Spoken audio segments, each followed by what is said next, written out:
Hello friend, আপনাদের সবাইকে স্বাগত আমার এই ইউটিউব চ্যানেলে। আপনাদের জন্য খুবই ভালো খবর। সিএম স্যার কি ঘোষণা করিলেন সেটা আজকের ভিডিওতে জানবো। মার্চ মাহত 10 তারিখে কোনে কোনে পাবো 9000 টাকা। ভিডিওটি ভালো লাগলে অবশ্যই লাইক, শেয়ার এবং সাবস্ক্রাইব করবেন। তো চলুন দেরি না করে আজকের এই ভিডিওটি শুরু করি। 20 ফেব্ৰুৱাৰীত মই নিদিওঁ, 10 মাৰ্চত দিম, কিন্তু 8000 টকাৰ জেগা 9000। সেইটো আপোনালোকে মানে 10 মাৰ্চত প্ৰত্যেকবাৰে অৰুণোদয় পায়। 20 ফেব্ৰুৱাৰীত যদি দি দিওঁ, মহিলাসকলে আকৌ 10 মাৰ্চতো ভাবিব একো নাপাম। সেইকাৰণে একেলগে 10 মাৰ্চত দিম, 8000 নিদিওঁ, 9000। এইটো আপোনালোকে অলপ বাইদেউসকলে নহ'লে মোক এইটো সুধি আছে।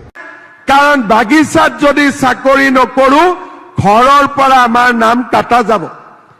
এতিয়াৰ পৰা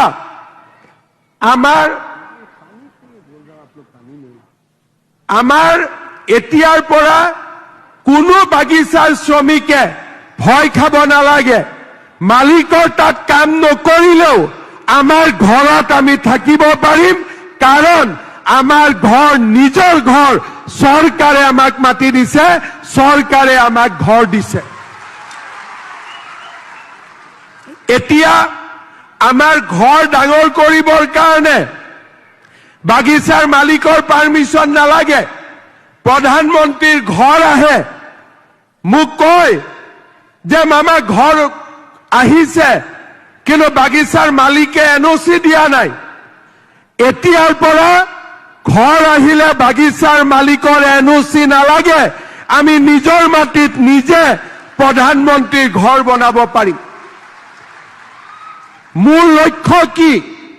মোৰ লক্ষ্য হ'ল যে আজি আমি এই যেতিয়া বাগিচাত মাটি আমাৰ নিজৰ হৈ যাব, ইয়াৰ পিছত মোৰ লক্ষ্য হ'ল প্ৰত্যেকটো ঘৰ জিঅ' টেগিং কৰা, আৰু ভগৱানে কৰিলে, মাটি নহয়, ভগৱানে যদি কৰে, অহাবাৰ আপোনালোকক মাটিৰ ওপৰত এটা এটা প্ৰধানমন্ত্ৰী আৱাস যোজনাৰ মই ঘৰো দিবৰ বাবে চেষ্টা কৰিম। অকল মাটি লাগিবনে ঘৰো লাগিব? অকল মাটি লাগিবনে ঘৰো লাগিব? মই আজি আপোনালোকক কথা দিছো, মাটিও দিম আৰু প্ৰধানমন্ত্ৰী আৱাস যোজনাৰ এটা এটা ঘৰো মই আপোনালোকক দিম, যাতে আপোনালোকে নিজৰ ঘৰ বনাব পাৰিব। যাৰ ঘৰ আছে, পুৰণা হৈ গ'ল, তেওঁলোকক ৰিপেয়াৰিঙৰ কাৰণে দিম, আৰু যাৰ ঘৰ নাই তাক নতুনকৈ প্ৰধানমন্ত্ৰী আৱাস যোজনাৰ ঘৰ এটা এটা দিম। ভাল হ'বনে বেয়া হ'ব? বিজেপি চৰকাৰ আনিব লাগিবনে নালাগিব? বিজেপি চৰকাৰ হ'ব লাগিবনে নালাগিব? বিজেপি চৰকাৰ আহিব, মাটি পোৱাৰ কাম আৰম্ভ হ'ল। আৰু আজি মই দিনজয় চাহ বাগিচাত 800 চাহ বাগিচাৰ শ্ৰমিকে শুনি আছে।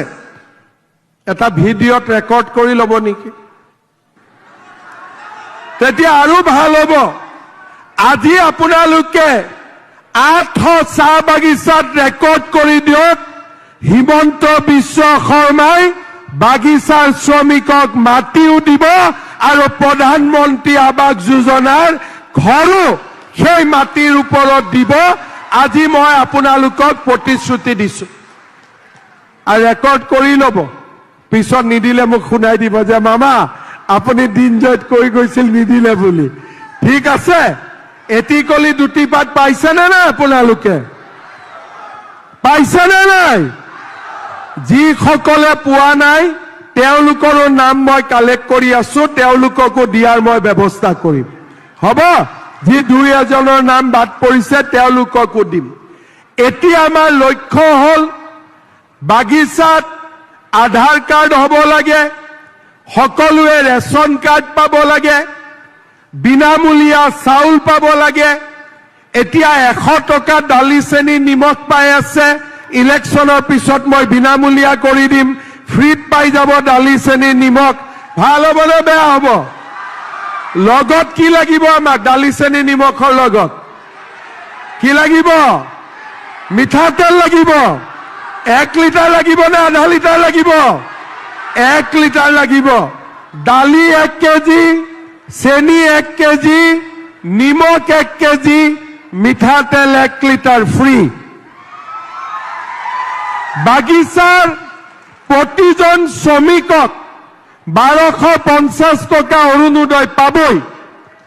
আৰু বাগিচাৰ শ্ৰমিকে মাটি আৰু ঘৰ 100% পাবই। আৰু আমি বাগিচাৰ কাৰণে কি কৰি আছো? এতিয়া বাগিচাৰ লৰাই 3% চাকৰিত ৰিজাৰ্ভেশ্যন পায়। কিহত পায়? গ্ৰেড 3 আৰু গ্ৰেড 4।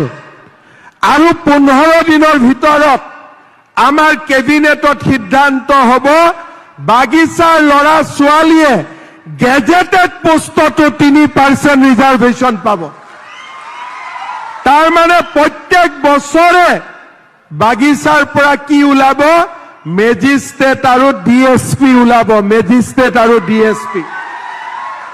শিক্ষক ওলালে, তৃতীয় শ্ৰেণী ওলালে, চতুৰ্থ ওলালে, পুলিচ ওলালে, এছআই ওলালে। কিন্তু পুলিচ আৰু এছআই ওলালে নহব, চাহাবো ওলাব লাগিব বাগিচাৰ পৰা, মেজিষ্ট্ৰেটো ওলাব লাগিব। আজি যেনেকে আমাৰ ডিব্ৰুগড়ৰ ডিচি চাহ বাগিচাৰ মজদুৰৰ ঘৰৰ হয়, এজন হলে নহব, আৰু 10 জন বেছিকৈ ওলাব লাগিব আমাৰ বাগিচাত। সেইকাৰণে এইবাৰ মই গেজেটেড পোষ্টতো মেজিষ্ট্ৰেট ডিএছপিটো 3% ৰিজাৰ্ভেশ্যন দিয়া আৰম্ভ কৰিম। এইটো 2 এদিনতে আমাৰ কেবিনেটত কমপ্লিট হবৰ কাৰণে গৈ আছে। শ্ৰদ্ধা ৰাইজ, আপোনালোকে মাত্ৰ মোক সহায় কৰিব। ফৰ্মখন ফিল আপ কৰি নিদিব, মইতো কৰিব নোৱাৰিম। আকৌ ফৰ্মখনত নাম ভুল কৰি লিখি দিব, পট্টা ভুল কৰি আহিব, তেতিয়া আকৌ গণ্ডগোল হ'ব। গতিকে ধুনীয়াকৈ চিন্তা কৰি আজি আমি যিখন ফৰ্ম দিম আপোনালোকে বিলাব, লিখিব। আৰু মোক এটা সুবিধা দিয়ক, ইলেকশ্যনৰ আগতে মই যাতে কিছু পট্টা দিব পাৰো। আপোনালোকে দেৰি কৰিলে মোৰো দেৰি হৈ যাব। আৰু ইলেকশ্যন কমিশনে এবাৰ ইলেকশ্যন ডিক্লেয়াৰ কৰিলে আৰু মই দিব নোৱাৰিম। সেইকাৰণে ইলেকশ্যন ডিক্লেয়াৰ কৰাৰ আগতেই আমি যাতে